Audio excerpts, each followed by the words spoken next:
les amis, bienvenue sur ce nouveau podcast du site commentphotographier.com. Alors aujourd'hui, j'ai eu une remarque sur l'intérêt, la difficulté à mettre de l'intérêt dans une image. Alors je dirais ça c'est un vaste programme, vaste sujet qui n'est pas si compliqué que cela. Une fois qu'on a bien mesuré l'intérêt de la composition de l'image, des éléments qu'on va y mettre. Ça, c'est une démarche qu'il faut s'imposer. C'est-à-dire que quand on fait une photo, c'est de se dire cette photo, pourquoi je la fais ? Pour qui je la fais ? Est-ce que c'est une photographie est-ce que l'on fait de la photo pour soi-même ? Dans ces cas-là, on n'a pas évidemment toutes ces questions à se poser parce que c'est simplement sa satisfaction personnelle et ça, c'est très subjectif. Les photos que l'on va faire, si elles nous plaisent, ça roule. On va pas aller plus loin. Par contre, si on veut faire des photos, par exemple, pour une exposition, on a la chance d'avoir quelqu'un qui nous demande, ou une entreprise, peu importe, qui nous demande une exposition, ou si on veut mettre nos photos sur les réseaux sociaux, eh bien là, il faut raisonner en termes d'images et d'objets utiles, on va dire. Il faut que le spectateur puisse utiliser notre photo visuellement d'une façon simple et évidente. C'est-à-dire que votre photo doit avoir une porte d'entrée, éventuellement une porte de sortie. L'idéal, c'est qu'il n'y en ait pas, mais il faut toujours une porte d'entrée sur notre image. Alors, je m'explique. Quand on parle d'une composition de photos avec un premier plan, un arrière-plan, eh bien, souvent le premier plan, c'est ce qui va être l'élément qui va faire la porte d'entrée sur notre photo pour le regard du spectateur. Cette porte d'entrée, elle peut être de toutes sortes de types. Que ce soit un objet en premier plan, que ce soit quelque chose de coloré, que ce soit quelque chose avec de l'émotion. Donc ça peut être quelque chose de visuel comme quelque chose d'émotionnel. Donc il est systématiquement important de se poser la question, est-ce que ma photo a une porte d'entrée une fois qu'on l'a faite, qu'on l'observe. L'idéal, c'est de se poser ces questions-là sur le terrain, quand on a la possibilité, parce que c'est vrai que si c'est quelque chose qui va... Un photojournaliste, par exemple, ou un photographe de rue va faire peut-être ses images à l'instinct.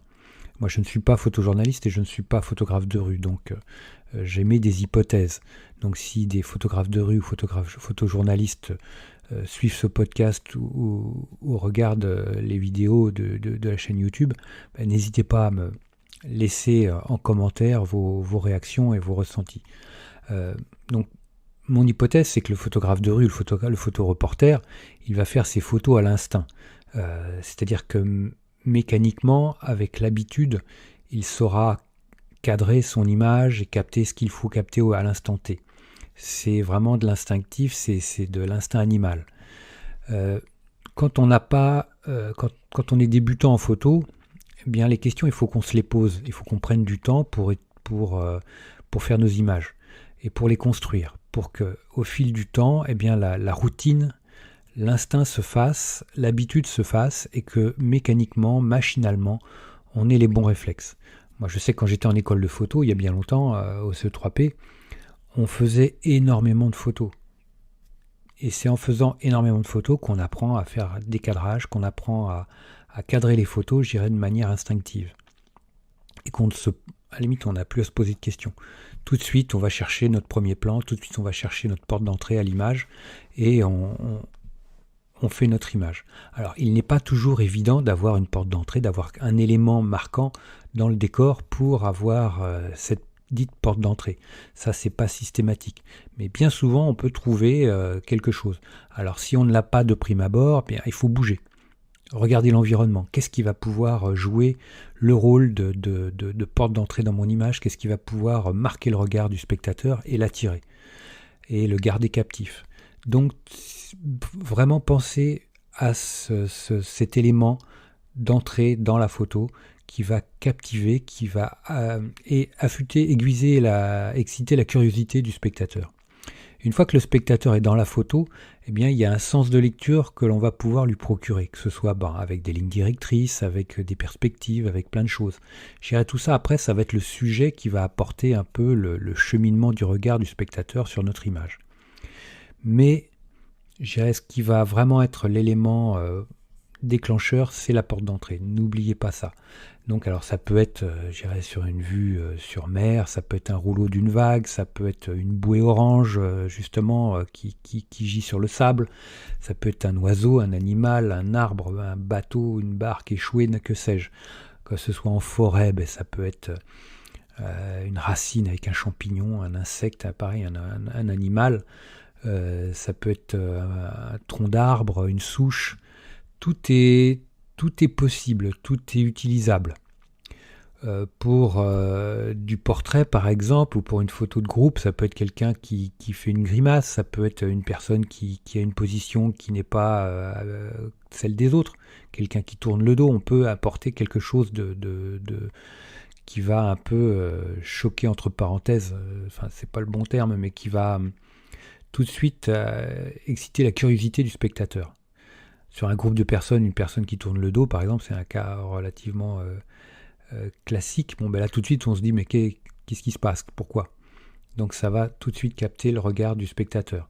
Ça peut être une personne qui tout le monde regarde l'objectif, et il y a une personne qui regarde les autres, qui tourne la tête.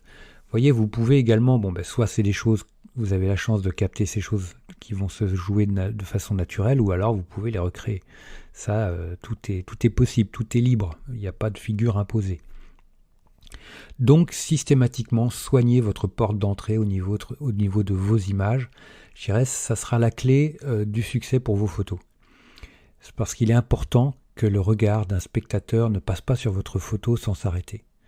Il faut systématiquement faire en sorte que ce soit une trappe à regard. Votre photo doit être un piège à moineaux, un piège à regard du spectateur, qu'il soit vraiment capté, captivé, capturé, et qu'il reste le plus longtemps possible sur votre image, et qu'il en ressorte, idéalement, satisfait, content, et qu'il en parle autour de lui. Donc ça, c'est le b.a.-ba quand on débute, c'est de penser à mettre une porte d'entrée, c'est la clé la clé de voûte d'une image qui aura des spectateurs. Encore plus aujourd'hui avec les réseaux sociaux qui font la pluie et le beau temps, j'irai à juste ou mauvais titre, je ne sais pas, c'est pas à moi de le dire, mais pour beaucoup veulent briller sur Instagram ou ailleurs. Donc c'est avoir un compte qui marque, c'est systématiquement avoir des images travaillées qui vont capter, qui vont toucher le spectateur et qui vont être efficaces et pertinentes. Voilà les amis, si vous avez également des expériences, si vous avez des remarques, si vous avez des idées de cet ordre-là, n'hésitez pas à les partager en commentaire. Et n'hésitez pas à vous abonner à ce podcast, à vous abonner à la chaîne. N'hésitez pas à partager également ce podcast. Un petit like, moi ça me fera super plaisir. Moi je vous like super fort comme d'habitude. Et puis bonne photo les amis. Et puis je vous dis à très vite. Ciao. Dernière petite chose avant de se quitter. Si ce n'est pas déjà fait, je vous encourage à faire partie de ma liste de contacts pour bénéficier de conseils quotidiens, d'astuces photographiques, de choses vraiment utiles et intéressantes à connaître, à savoir, ou à se faire rafraîchir la mémoire sur certains sujets. Il y a toujours un intérêt à avoir un petit lien entre nous au niveau quotidien. Il y a aussi quelques réclames commerciales, je dirais, de temps en temps. Voilà, donc n'hésitez pas à aller voir sur les formulaires du site comment-photographier.com.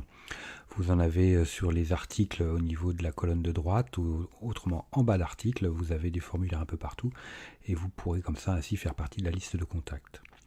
Autre chose également, actuellement, il y a 50% de réduction sur toutes les formations du site commentphotographier.com. Donc vous allez sur le site commentphotographier.com et vous allez sur la page formation, tout simplement. Ou alors comment-photographier.com/formation photo. Mais allez sur le site, ça sera beaucoup plus simple. Donc vous avez 50% avec le code 5050 en chiffre arabe, et vous pourrez bénéficier de toutes les formations à moitié prix. Vous avez une quarantaine de formations sur la photo de paysage, vous avez des formations sur le portrait, vous avez des formations sur les photos d'enfance, sur les photos flash, sur la photo culinaire, j'en passe, et des meilleurs les amis. Donc ne vous privez pas, c'est actuellement avec le code promo 50 50%. Voilà les amis, je vous dis à très vite pour de nouveaux podcasts. Ciao.